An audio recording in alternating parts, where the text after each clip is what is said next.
रितेश ने Google form में एक सवाल पूछा है और ये सवाल हर एक इंजीनियर को परेशान करता है in the third year and fourth year of engineering.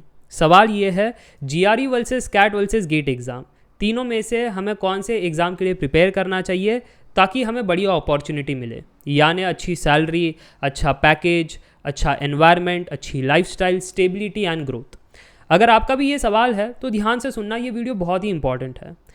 तीनों के तीनों एग्ज़ाम से बढ़िया अपॉर्चुनिटी मिलती है, बट आपके लिए कौन सा बढ़िया होगा ये जानने के लिए ये वीडियो बनाया गया है। मैं आपको 5 बातें बताने वाला हूँ, ये फ्रेमवर्क है और आपको टिक मार्क करना है कि आपका इसमें रुझान क्या है, आपको कौन सी चीज़ पसंद है, कौन सी नहीं है, उस हिसाब से आपको अपॉर्चुनिटी ग्रैब करनी है।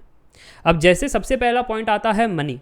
क्या आप फाइनेंशियली स्ट्रांग हो या फाइनेंशियली वीक हो? जब मैं कह रहा हूँ फाइनेंशियली स्ट्रांग या वीक, ये एग्ज़ाम के हिसाब से मैं कह रहा हूँ। GATE exam is a very आप कह सकते हो फाइनेंशियली लेस एक्सपेंसिव एग्ज़ाम। क्यों ऐसा? क्योंकि प्रिपरेशन में यूट्यूब से भी हो जाता है, अफोर्डेबल कोर्सेज से भी हो जाता है। अब अगर आप अच्छा रैंक लेकर आ गए, 1 साल की प्रिपरेशन अंडर 100 रैंक लेकर आ गए, सीधा जॉब मिल जाता है। PSU जॉब हो गया या गवर्नमेंट कंपनीज हो गई। अगर वो नहीं करना है आपको तो आप मास्टर्स भी कर सकते हो। फिर 2 साल के बाद अगर IITs में मास्टर कर लिए तो इंडिया एंड फॉरेन अपॉर्चुनिटीज़ दोनों ओपन है, अच्छा पैकेज आपको मिलेगा। अब अगर आप फाइनेंशियली स्ट्रांग हो तो फिर MBA आप कर सकते हो, क्योंकि पैकेज में आप ध्यान से सुनना, 25 लाख आपका ऑलमोस्ट लगने वाला है in the 2 years of MBA programme. उसके लिए आपको रेडी रहना है कि कैट एग्ज़ाम के बाद इतना एक्सपेंस आएगा। अगर आप लोन ले सकते हो या फाइनेंशियली अफोर्ड कर सकते हो, फैमिली सपोर्ट कर रही है, तो आपके लिए अपॉर्चुनिटी बढ़िया। तीसरी बात, GRE, जो बहुत ज़्यादा एक्सपेंसिव एग्ज़ाम है, क्योंकि एग्ज़ाम लिखना सिर्फ एक्सपेंस नहीं है, उसके बाद जो खर्चे हैं उसके बारे में बात कर रहा हूँ। 50 लाख का आपको यहाँ पर एक्सपेंस लगता है। अब अगर आप अफोर्ड कर सकते हो, अगेन मेरिट पे लोन मिल सकता है, स्पॉन्सर्स मिल सकता है, तो बढ़िया है। नहीं मिल सकता है तो फिर कोलैटरल रख करके लोन उठाना रिस्की हो जाता है, और बाकी चीज़ें अगर सपोर्ट ना हो फैमिली का तो भी वो बहुत ही टफ हो जाता है। ठीक है, तो ये चीज़ें आपको ध्यान रखनी है कि finance wise GRE is most expensive, CAT is medium and GATE is very less expensive. Okay, second है इंटरेस्ट। अब मनी प्राइमरी है, उसके बिना तो पत्ता नहीं हिलता। अब इंटरेस्ट भी होता है। इंटरेस्ट है कि इंजीनियरिंग में आपने पहचान लिया फर्स्ट ईयर सेकेंड ईयर में, सर मुझे टेक पसंद है, रिसर्च एंड वो वाला डोमेन पसंद है, पढ़ाई में मज़ा आता है, उस रास्ते चलेंगे। कुछ स्टूडेंट्स होते हैं सर बिल्कुल पसंद नहीं है इंजीनियरिंग, ये क्या चीज़ें हैं, C, जावा, सब बाउंसर, एम्बेडेड सिस्टम, और ये कभी बनते नहीं प्रोजेक्ट हमसे। तुम नॉन टेक के लिए बने हो।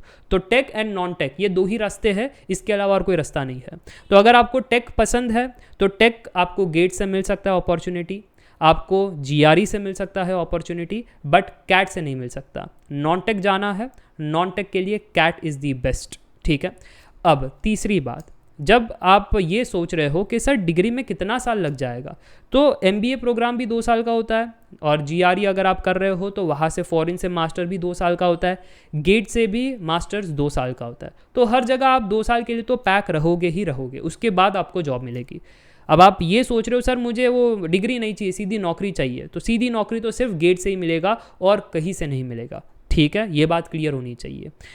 चौथा, अब आप ये सोच रहे हो कि सर कहाँ से मुझे फॉरेन अपॉर्चुनिटी मिलेगी, क्योंकि अगर फॉरेन की अपॉर्चुनिटी मिली तो डॉलर्स में पैसे आएंगे, डॉलर्स में आएंगे तो इंडिया में प्रॉपर्टी लेनी है या फिर लाइफस्टाइल बढ़िया बनानी है तो वो आसान हो जाएगा। 80 टाइम्स हो जाता है ना, वहाँ पर अगर 1 लाख डॉलर कमा रहे हो तो यहाँ पर 80 लाख रुपए हो जाते हैं, तो ईजी हो जाता है आपके लिए सारी चीज़ें बाई करना। हाँ, तो ये अगर आपको फॉरेन अपॉर्चुनिटी चाहिए, तीनों एग्ज़ाम से मिल सकती है। अब ध्यान से सुनना, बड़ा इंपॉर्टेंट है, GRE तो कंफर्मेशन है कि फॉरेन अपॉर्चुनिटी मिलेगी, इंडिया तो नहीं मिलेगा। दूसरा, जो कैट एग्ज़ाम है उसमें डिपेंड करता है कि कितनी डोमेस्टिक और कितनी फॉरेन कंपनीज आपकी इंस्टीट्यूट्स में आ रही है, और उसमें भी आप कौन सा इंटरव्यू क्रैक कर पा रहे हो, उस पर डिपेंडेंसी आती है कि आपको फॉरेन अपॉर्चुनिटी मिलेगी या नहीं। गेट एग्ज़ाम में भी ऐसा ही होता है। अगर आप MEM टेक करने जाओगे तो again India and foreign, domestic and foreign companies में से आप कौन सा इंटरव्यू क्रैक कर पाते हो उसके हिसाब से मिलेगा। अब मेरे ऐसे बहुत सारे स्टूडेंट्स हैं, कलीग्स भी हैं जो गेट के माध्यम से भी फॉरेन गए हैं, तो आप भी जा सकते हो, इसमें कोई दो राय नहीं है। ठीक है, और अच्छा पैकेज भी होता है, उसमें भी कोई दो राय नहीं है। और इनिशियल स्टेजेस में अगर आपको अच्छी सैलरी मिल जाती है तो फिर तो स्विच करते हुए आपको आगे बढ़ना है, वो तो हर साल आपकी सैलरी बढ़ती जाएगी अगर आप स्विच ज़्यादा कर पाओगे। इसलिए मैं कहता भी हूँ दैट आप वो डिग्री हासिल करना जिसमें कंपनीज बहुत ज़्यादा है, ताकि ज़्यादा स्विच करोगे तो अच्छा आपको सैलरी ग्रोथ मिलेगा। एक ही कंपनी के अंदर इंक्रीमेंटल सैलरी बड़ी कम होती है, लेस देन 10% होता है, लेस देन 15% एक ही कंपनी के अंदर ग्रोथ, तो कम होता है। स्विच के अंदर 30% 40% तक इंक्रीमेंट मिल जाता है। ये मैं मैक्स लेवल पर कह रहा हूँ।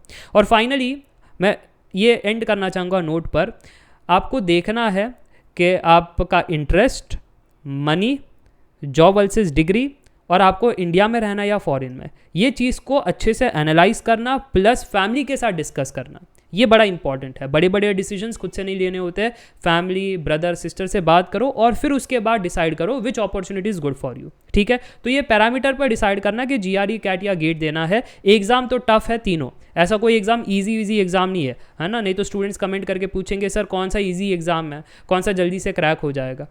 कोई जल्दी से क्रैक नहीं होगा, सब में अलग अलग रिक्वायरमेंट है, वो लगेगा। जीआरई के अंदर अच्छी इंग्लिश लगेगी तो कैट के अंदर अच्छा एनालिटिकल एप्टीट्यूड लगेगा और गेट के अंदर अच्छा टेक्निकल लगेगा। तो अब आपको डिसाइड करना है आपके लिए कौन सा नेचर ऑफ एग्ज़ाम इजी आपके लिए रहेगा।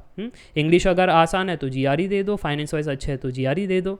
अगर नॉन टेक में जाना है और आपका मैथ्स अच्छा है तो फिर कैट दे दो, और अगर आपका टेक्निकल अच्छा है तो गेट दे दो। ठीक है, तो कमेंट करके बताना। इसके अलावा अगर आपको कोई पैरामीटर्स पूछने थे तो मैं ज़रूर से रिप्लाई करूँगा, और आपका रुझान कौन से एग्ज़ाम की तरफ है वो भी कमेंट करके बताना, ताकि मुझे भी पता चले कि हमारी कम्युनिटी कौन से एग्ज़ाम को प्रेफर करती है, ताकि फ्यूचर में आपको उस पर गाइडेंस प्रोवाइड कर सकूँ। ठीक है, up till then take care, bye bye for now, see ya, bye.